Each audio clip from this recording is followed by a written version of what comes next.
Buenas noches. Como la semana pasada, voy a tratar de hablar lo más fuerte posible sin que se despierten los chicos ni mi mujer. En primer lugar, quiero agradecer todos los mensajes que me llegaron, especialmente de aquellos que están en las capillas de adoración: Bariloche, Guayaquil, Ecuador, San Luis, Argentina, del párroco de esa parroquia donde se hace adoración, y una invitación a todos para que recemos por los sacerdotes valientes que nos abren las puertas a Cristo, a esos sacerdotes que son verdaderos padres que alimentan a sus hijos y lo hacen a veces a costa de su reputación, y no siempre, pero muchas veces con una resistencia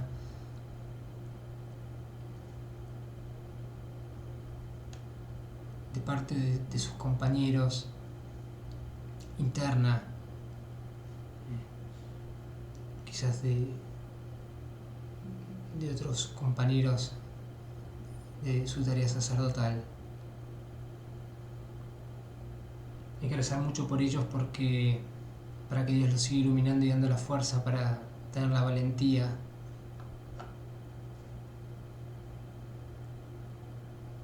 de seguir alimentándonos el alma con el verdadero alimento que es el pan eucarístico. Quiero empezar con una lectura de San Pablo a los Corintios. Dice así: ni el ojo vio, ni el oído oyó, ni por mente humana ha pasado las cosas que Dios tiene preparada para los que lo aman. Pareciera que esta lectura entra en contraste con la lectura que di la semana pasada. Lo que hemos visto y oído, eso os transmitimos, os anunciamos, os comunicamos. Porque al final, ¿se ve o no se ve? ¿Se escucha o no se escucha? ¿Se puede ver, se puede escuchar? O, como diría Platón, ¿los sentidos nos engañan? San Pablo dice: ahora vemos confusamente. Pero, evidentemente, estas palabras de San Pablo son porque él había tenido una experiencia mística celestial. Lo dice él mismo: sé de un hombre hace 14 años, hablando del mismo, en el cuerpo o en el alma, no lo sé, que fue arrebatado al paraíso y oyó palabras inefables que el hombre no puede pronunciar. Evidentemente, las realidades contempladas desde la perspectiva de la luz divina, desde el paraíso, son claras, pero desde nuestra existencia, desde nuestro ser limitado, son confusas para nosotros. De modo que estas dos lecturas, aunque parezcan en contraste, tienen toda una lógica. La infinitud y lo ilimitado del cielo y la limitación de los que caminamos en la tierra. Si miramos desde el cielo, si fuésemos en un avión, la perspectiva, el horizonte, las dimensiones, las proporciones son más claras. No son totalmente claras, pero son mucho más claras. Mientras que si miramos incluso ese mismo paisaje desde la Tierra, bueno, no llegamos a contemplar absolutamente todo, y es muy parcial. Bueno, de la misma manera suceden con las proporciones vistas desde lo alto o desde aquí, desde nuestra realidad terrenal y temporal. Hay una película del Padre Pío donde él está dando un sermón y cuenta que Dios es como una madre que está tejiendo un telar, va tirando los hilos, ¿no? Y su hijo desde abajo observa que el telar aparentemente es un desastre, tiene nudos, no puede llegar a ver claramente lo que está tejiendo, cuál es la figura del telar, pero llega un momento que la madre termina ese telar y lo da vuelta y le muestra, y entonces ese hijo puede percibir la armonía estética, la belleza y la perfección de la tela. En este caso estamos hablando de la tela divina. No recuerdo el nombre, pero me acuerdo de un sermón donde un sacerdote comentó que había una mística que protestaba mucho por todo lo que le estaba pasando en la vida. Parecía que estaba todo mal. Jesús se le aparece y le dice: te voy a prestar mis anteojos, o te voy a dejar ver con mis ojos tu realidad. La mística comenta que en ese momento, así como estaba toda su vida, que desde hasta ese momento había sido un desastre y estaba todo mal, desde la perspectiva divina era perfecta. Así que Jesús le dijo que cuando le sacase sus anteojos recordara cómo se veían las cosas desde el cielo. San Pablo dice: ahora, y me repito con esto, pero hay lecciones que hay que repetir, ahora conozco de forma limitada, como por medio de un espejo. Después veremos cara a cara, conoceré del todo como Dios me conoce. Tampoco es lo mismo conocer un lugar por fotos, o videos, o films, ¿no?, que ir a ese lugar presencialmente, in situ, y conocerlo, ver y escuchar. No es lo mismo ver el mar por una película, que acercarnos al mar, a la playa, y ver esa inmensidad extensa,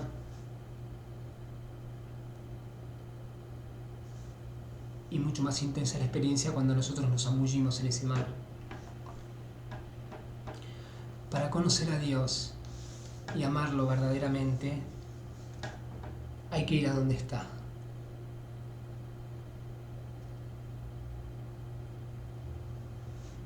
¿Dónde está Dios?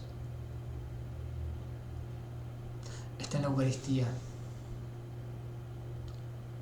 Realmente está en la Eucaristía presente, es Dios mismo. Jesús, cuerpo, sangre, alma y divinidad. Está en el pan eucarístico. De la misma manera como está en el cielo. Él es el cielo, Él trae el cielo en la Eucaristía.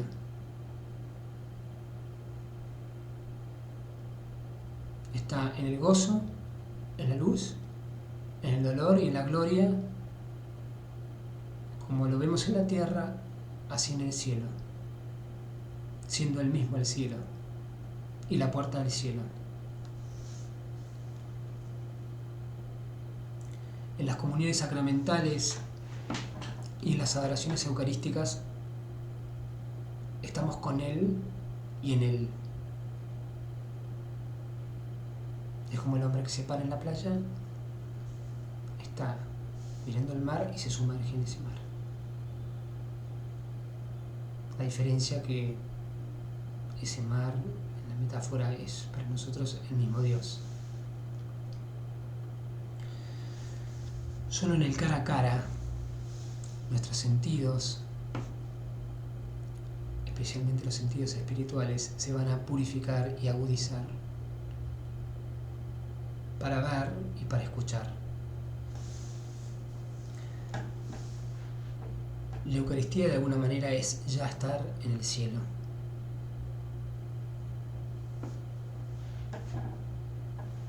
La única diferencia es que desde nuestra perspectiva no vemos todo lo que es, ni conocemos todo lo que es, ni la valoramos todo lo que es, ni hablamos de ella lo suficientemente, porque en el fondo tenemos esta limitación Pero si nosotros nos sacáramos esa mascarita y con los ojos de la fe viésemos realmente, no habría nada en la vida más importante en comparación con un segundo de adoración eucarística. Podemos tener una vida llena de triunfos, llena de glorias, llena de aplausos, no sé, ponga de todas las pavadas que uno podría llegar a desear en esta tierra, llena de logros y amigos y familiares.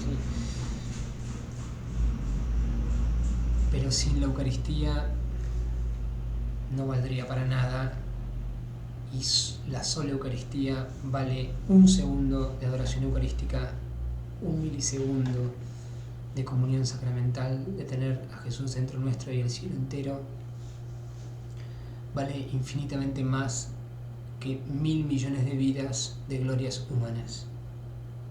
Y me quedo corto. Me pregunto por qué entonces no estamos todo el día o todas las horas que podamos en adoración con Jesús en el cielo.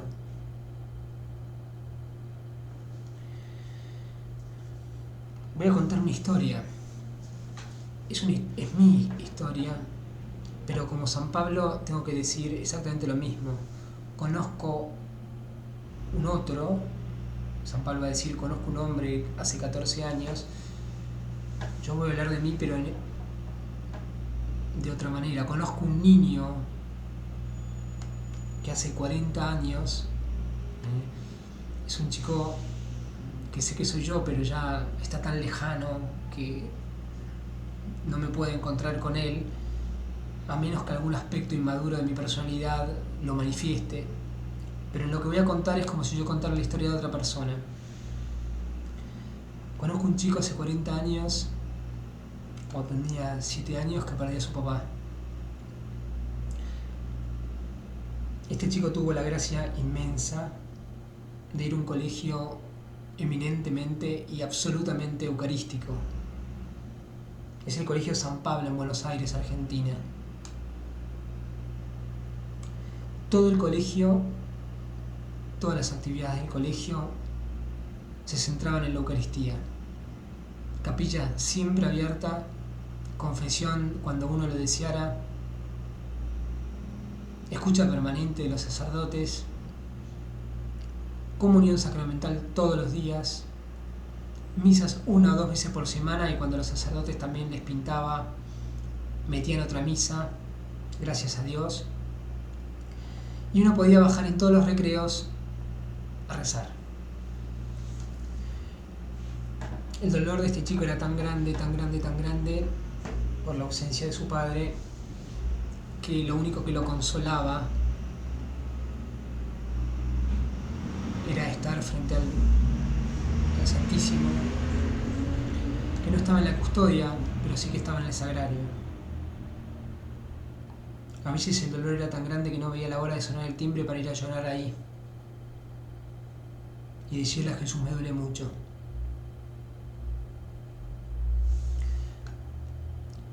Ese chico no experimentó absolutamente nada sensible. Yo he comulgado toda la primaria, o sea, todos los días de primaria, o absolutamente casi todos los días, por no decir todos, y la mayoría de los días de su vida en el secundario. Nunca experimenté absolutamente nada, al menos en el plano sensorial o sensible. Pero este chico de 7 años tenía muy claro que donde estaba Jesús estaba todo el cielo, y si estaba todo el cielo o todo el purgatorio, ahí estaba su papá. Y que la única manera de estar con su papá, al que extrañaba con toda su alma, era estar o ir a visitarlo en el Santísimo. Y así como Jesús en la cruz le dijo a San Juan: ahí tienes a tu madre, mi papá de la tierra, de alguna manera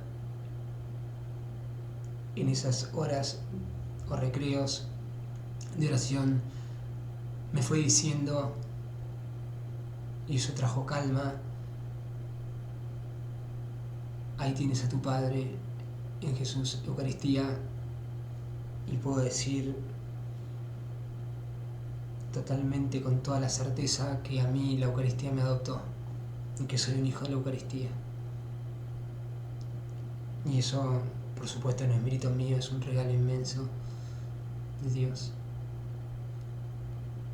Con los años, después de 40 años, le agradezco a Dios que se haya llevado a papá, porque no lo hubiera conocido a él como lo conocí.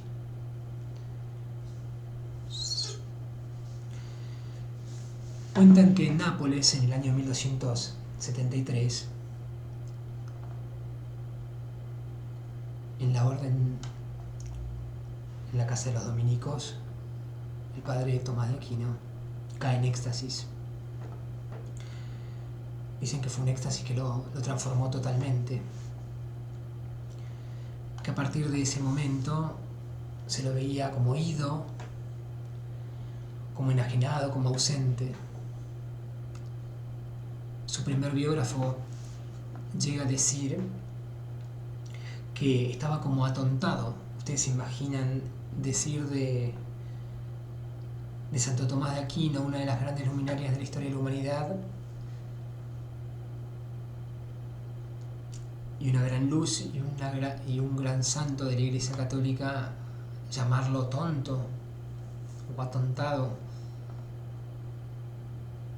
A partir de ese momento, Santo Tomás de Aquino deja de enseñar, deja de escribir y se sume en un mutismo casi total.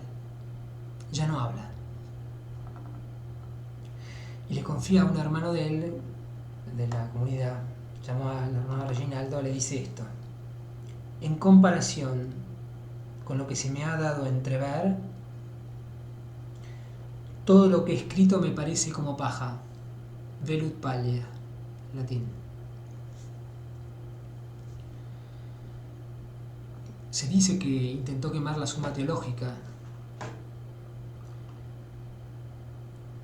Y después de mucha insistencia de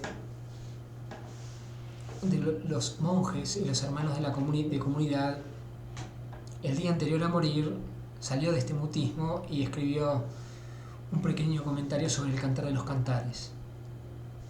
Al otro día, Santo Tomás se fue al cielo. Dice: por grande que sea la sabiduría humana, por grande que pueda parecerle al hombre, comparada con la sabiduría de Dios es casi nada. Quasi nil est. No dice nada, dice casi nada. San Pablo va a decir en una de sus epístolas que nadie se engañe. Si alguno de ustedes se tiene por sabio en este mundo, que se haga el insensato para ser realmente sabio. Porque la sabiduría de este mundo es locura para Dios. Santa Matilde se le va a aparecer a su amiga Santa Gertrudis y le va a decir, comparado con el amor que los hombres tienen por sus seres más queridos, el amor divino es infinitamente mayor, es como una gota de agua en el océano de Dios. ¿A qué voy con todo esto? Bueno, que las proporciones vistas a la luz de las realidades celestiales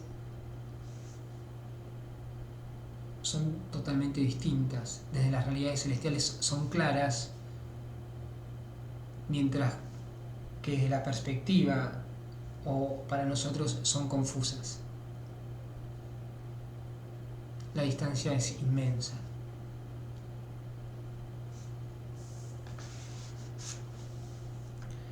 Y así como Santo Tomás compara con paja la Suma Teológica,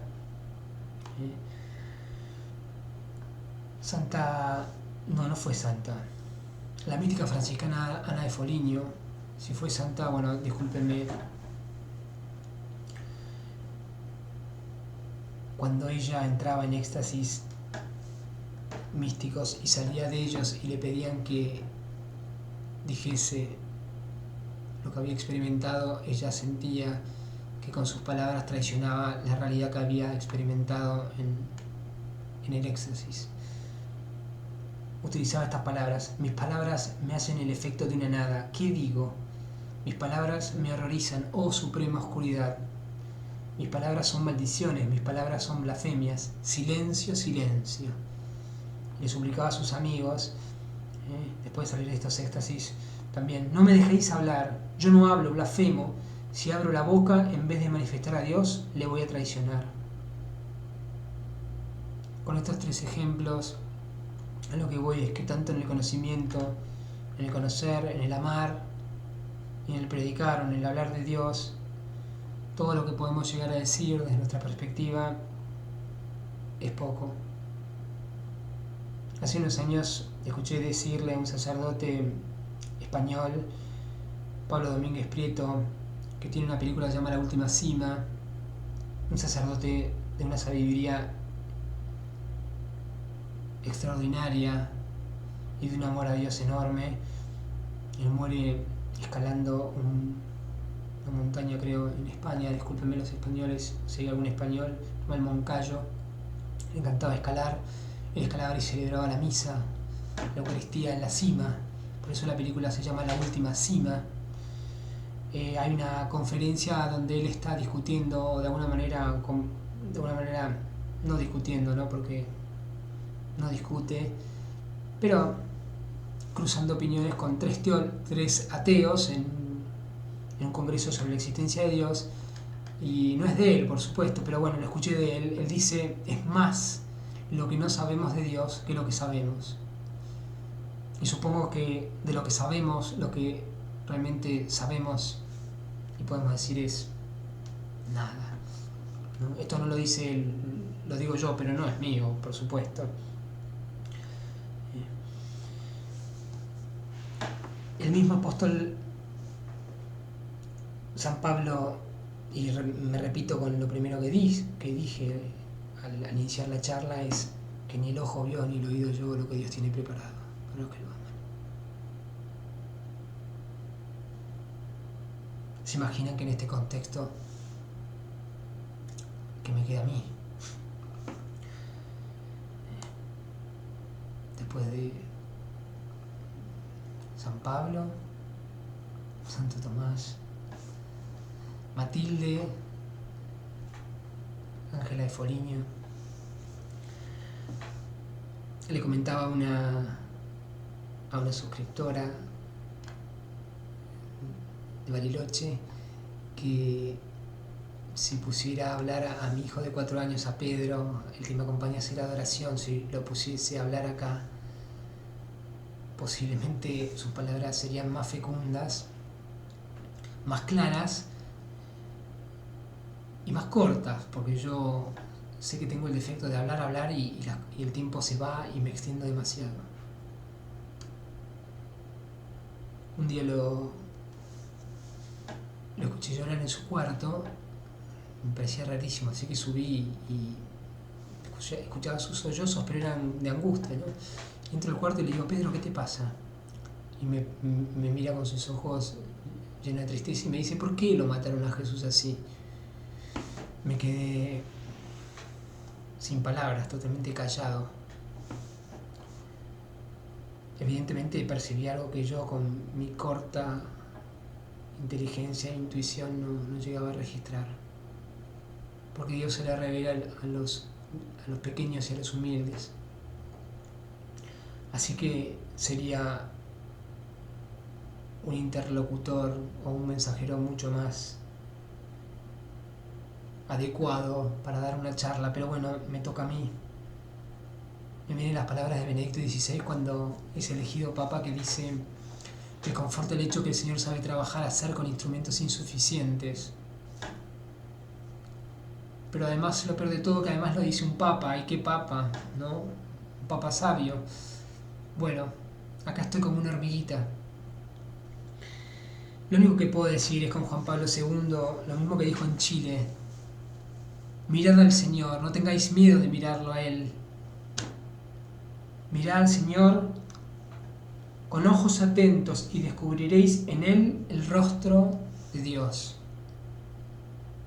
Miren al Señor en la Eucaristía, el rostro eucarístico, el corazón eucarístico. No hay nada más bello para ver, no hay nada más importante para mirar, no hay nada más importante para escuchar que lo que Él nos pueda decir en la Eucaristía. Nada más importante en la vida, nada.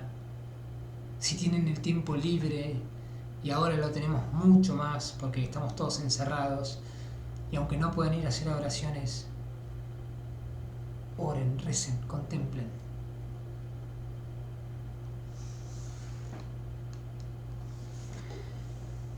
Santa Faustina Kowalska, en una de sus oraciones, dice que el corazón de Jesús es como un abismo insondable de misericordia. El corazón de Jesús es un océano infinito, el mar eterno. Yo vengo a hacer las veces de cartelito que señala, que dice playa.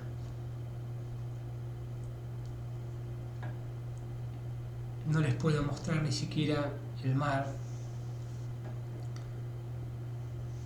Así que la tarea de subir a la playa y mirar el mar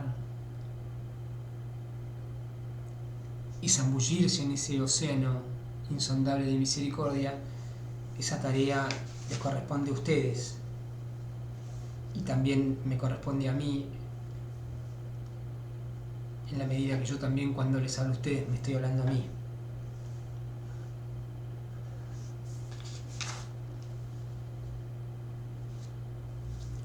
Es el Espíritu de Dios, el Espíritu Santo, el que nos llama, nos invita, nos muestra y nos sumerge en esas aguas de vida eterna, en ese océano. El Espíritu nos llama, nos baña, nos lava. Es el gran maestro de la oración. Nosotros no podemos aprender a rezar sin la acción del Espíritu Santo. Ni meditar ni contemplar sin la acción del Santo Espíritu de Dios, del Padre y del Hijo. El conocimiento, tarea intelectual, el amor, tarea de la voluntad, y el predicar, la predicación, y el decir, es tarea y proviene de la inspiración y es fruto de la acción del Espíritu Santo. San Pablo dice en Romanos 8, el Espíritu viene en ayuda de nuestra flaqueza, pues nosotros no sabemos orar como conviene, mas el Espíritu mismo intercede por nosotros con gemidos inefables.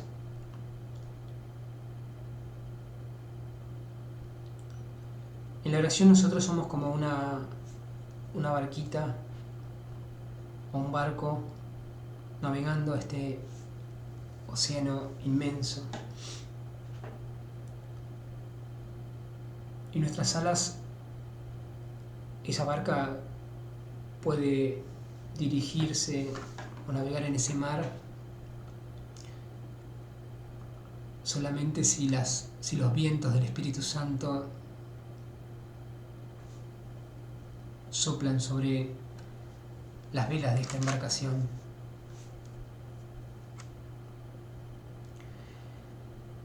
San Francisco de Sales, uno de los santos, en mi opinión, más claros cuando hablan de mística, en el Tratado del Amor a Jesucristo, cuando describe la teología mística, dice que hay dos ejercicios que el hombre hace, propios del hombre en su amor para con Dios, ¿no? Uno es afectivo y el otro es efectivo, activo. En el afectivo habla de la oración y en el activo es todo aquello que nosotros hacemos para cumplir la voluntad de Dios. Aquellas acciones por las cuales servimos a Dios. en el ejercicio afectivo habla de 2 grados de oración, porque el afectivo es la oración misma. La meditación y la contemplación. Cuando habla del primer grado, que es la meditación, habla de el deseo, ¿no? Todo lo que es el deseo y el prestar atención a las cosas divinas, y el excitar el amor a Dios. En el ejemplo de la persona que llega a la playa, meditar es pararse en la playa y observar ese mar, ese océano, y gozar y excitar el deseo de sumergirse.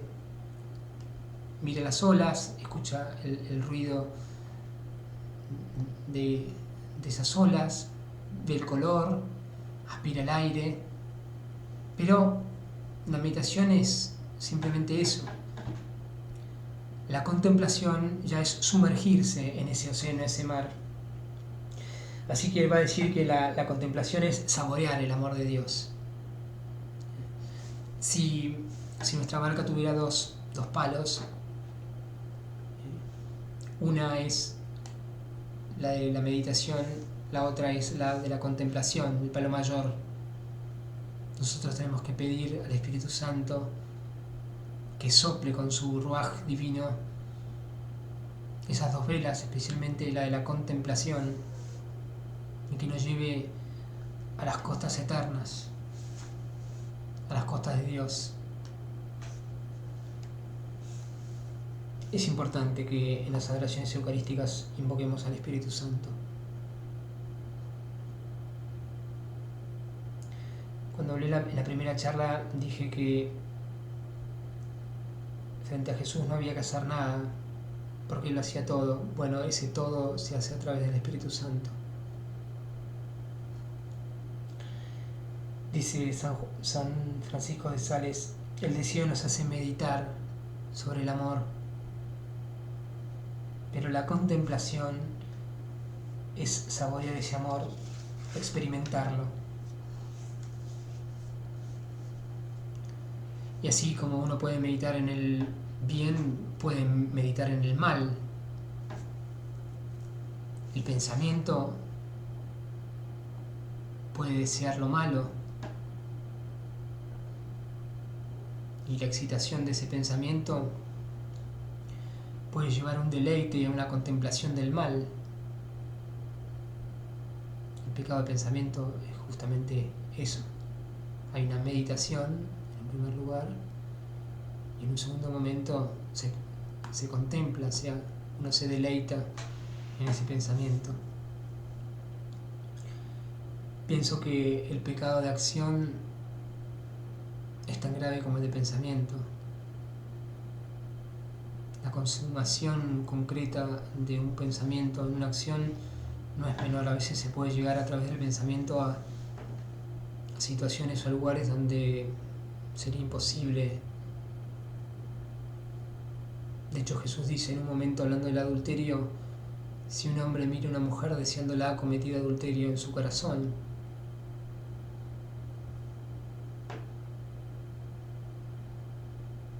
Y es así. Nuestro corazón es como el capitán de este navío que va por las aguas divinas y tiene que tratar de dirigir siempre el timón hacia las corrientes que el Espíritu Santo sugiere y por los vientos que el Espíritu Santo inspira, sopla para llegar a buen puerto. No ir hacia las aguas pantanosas del mal, de la mentira y del pecado. Como la alegoría del carro alado de Platón, que él dice que el áuriga, que es que maneja el carro, dirige 2 caballos, uno blanco y uno negro. El blanco es negro, el blanco es la nobleza, sería la gracia, la bondad, el bien, la verdad, la belleza, lo bueno, y el negro es todo el pecado, todo lo malo. Y bueno, tiene que esta áuriga tiene que manejar estos 2 caballos yo sacaría el caballo negro y usaría solamente el blanco. Nosotros tenemos que lograr que el blanco siempre venza. Esa batalla es hasta el último día de nuestra vida. No podemos descansar.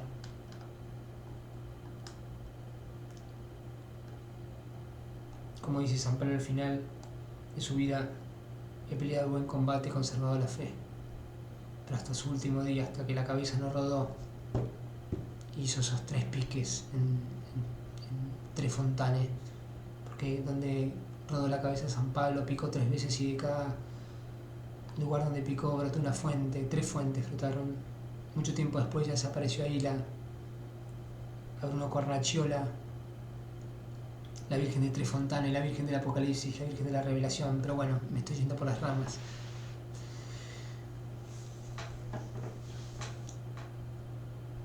San Francisco de Sales era muy gráfico, siempre pone ejemplos gráficos y hablando de la meditación y la contemplación, pone el ejemplo de las abejas.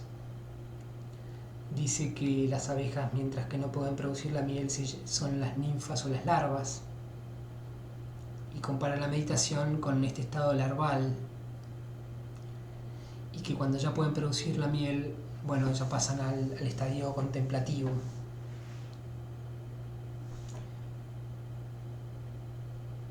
Mi tarea es señalarles este océano divino y si quieren gritarles y gritarme, sumérjanse, vayan a hacer adoración eucarística, tengan todas las veces que puedan, hagan la comunión sacramental.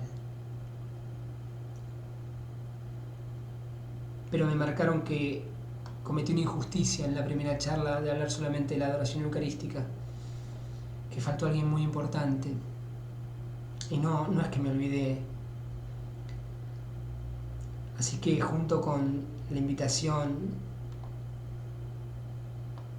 a la adoración eucarística, también voy a sugerirles la consagración al Inmaculado Corazón de María y el rezo del Santo Rosario, si es posible, una vez por día, si no más.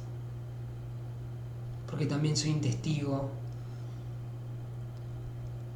y un espectador en primera fila de los milagros ocasionados por la consagración y el rezo del Santo Rosario. Así que de alguna manera quiero hacer justicia con María, con nuestra Santísima Madre y Madre de Jesús. No nos podemos quedar mirando el mar solamente y observándolo. Tenemos que sumergirnos en este mar. Para sumergirnos, adoración, consagración, rezo del rosario, comunión sacramental, confesión, ayuno y todo aquello que las apariciones marianas y tantos místicos y maestros del espíritu nos han siempre recomendado.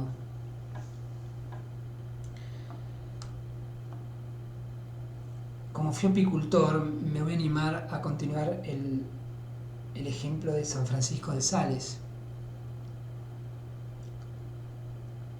Cuando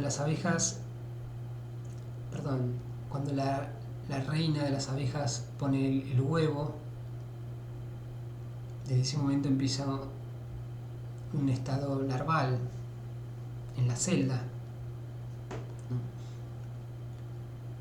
Los 3 primeros días se los alimenta de jalea real. Y a partir de esos 3 primeros días, aquellas celdas donde no va a haber una reina, donde no va a salir una reina, se la alimentan con polen, néctar y también miel. Las celdas, en algún momento, ellas con cera operculan la cera, o sea, la cierran y mientras que van alimentando a la larva está como metida en ese capullito. En cambio, a las larvas destinadas a ser reinas, les dan jalea real todo el periodo larval. Eso hace que la celda o el opérculo de la reina sea distinta al de las obreras. la jalea real en todo ese ciclo larval hace que su aparato reproductivo crezca. Si ustedes miran una abeja reina es como una avispa, pero es abeja. Mientras que la abeja obrera es una cosita más gordita, más chiquitita.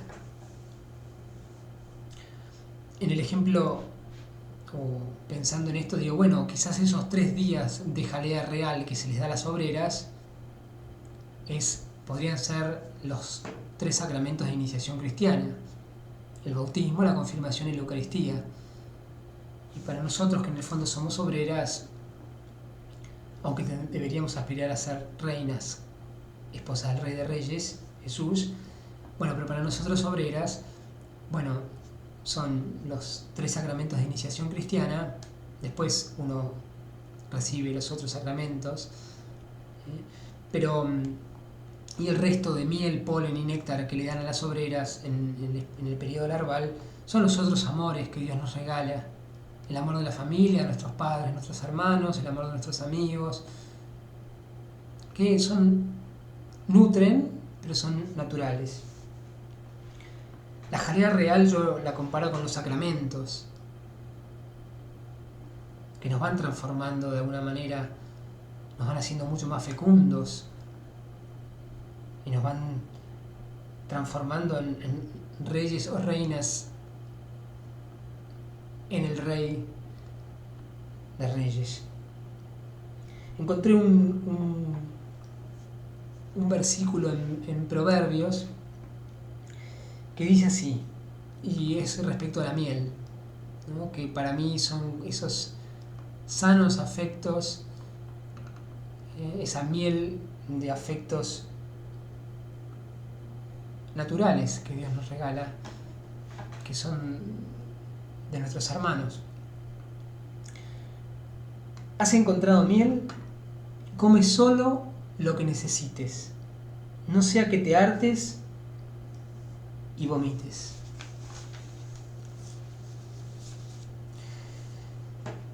Porque cuando comemos más miel, incluso esta miel que puede ser muy deliciosa de los afectos humanos, se genera algo que en psicología se llama apego.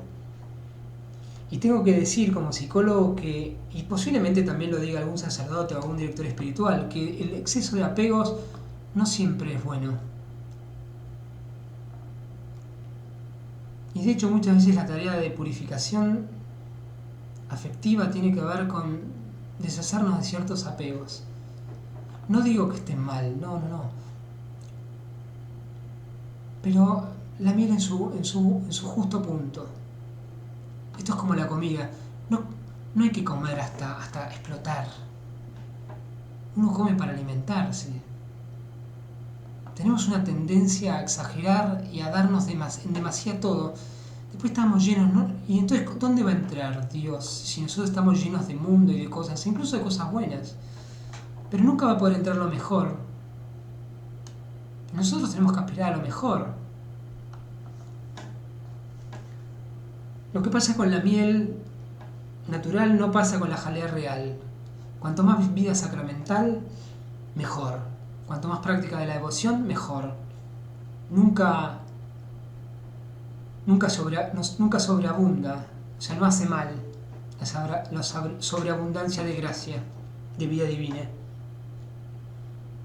Y como las abejas reinas, vamos a desarrollar nuestro aparato reproductor espiritual, digamos así, nos vamos a volver fecundos, vamos a engendrar hijos para Dios, no solamente los hijos naturales, sino espirituales. Esto por ahí todavía es mucho más concreto y real en los sacerdotes, nuestros queridísimos padres. Cuando pensaba en esto, me acordé de una lectura de Deuteronomio, así que lo leo, porque lo asocio con esto. Acuérdate de todo el camino que Yahvé tu Dios te ha hecho andar durante 40 años en el desierto, para humillarte, para probarte y conocer lo que había en tu corazón, si ibas o no a guardar sus mandamientos. Te humilló y te hizo pasar hambre. pero te dio de comer el maná, la Eucaristía, el pan vivo bajado del cielo. El maná que tú ni tus padres habíais conocido, para mostrarte que no solo de pan vive el hombre, sino de toda palabra que sale de la boca de Dios.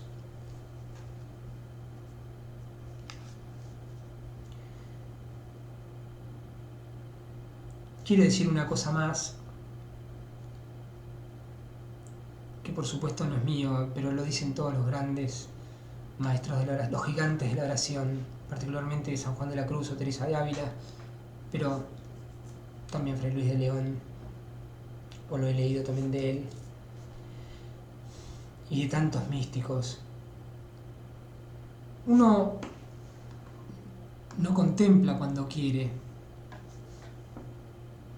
En la oración hay como un momento activo donde, o en la vida espiritual, donde uno va hacia Dios, lo busca. Pero también hay un momento pasivo, un tiempo donde en realidad el alma es pasiva, está esperando la acción de Dios en ella. No tiene manejo ni control. El que nos lleva es el Espíritu Santo en sus alas. Por eso digo, qué importante es la invocación del Espíritu Santo. Cuando Jesús habla con Nicodemo en el Evangelio de Juan 3, que además le dice que hay que volverse niños, hay que volver a nacer, hay que volver a ser larvas, en la colmena divina, le dice, el Espíritu sopla donde quiere, oye su voz, pero no sabes de dónde viene ni a dónde va. Así es todo el que ha nacido del Espíritu. En la contemplación pasa algo similar. Uno de repente se encuentra contemplando, se encuentra en una corriente del amor divino, del conocimiento divino, y experimenta cosas que ni oyó jamás, ni vio jamás, cada uno en la medida de su alma o de la voluntad de Dios sobre uno. Hay que invocar al Espíritu Santo. Apenas llegamos a la adoración, apenas llegamos a la misa, el buen padre Lozada, un sacerdote argentino, les recomiendo sus charlas, tiene una claridad asombrosa y mucha luz. Él dice que para sacar todo aquello que nos puede distraer en el momento que nos ponemos a rezar, hay que hacer alabanza. Un gran consejo. Así que, bueno, podemos respetuosamente cantar, o también podemos llevar algún libro que nos inspire a poner foco en aquello que vamos a contemplar, para ir entrando en el misterio de Dios y así poder ver y poder oír lo que Dios quiere revelarnos de sí mismo. Vuelvo a decir lo que ya dije en la charla pasada. Dios no se hizo Eucaristía para esconderse. Se hizo Eucaristía para manifestarse en todo su esplendor. Dios quería regalarnos el cielo y el cielo está en la Eucaristía. Si supiésemos realmente y tuviéramos conciencia de que en la Eucaristía nosotros empezamos a vivir la eternidad con Cristo,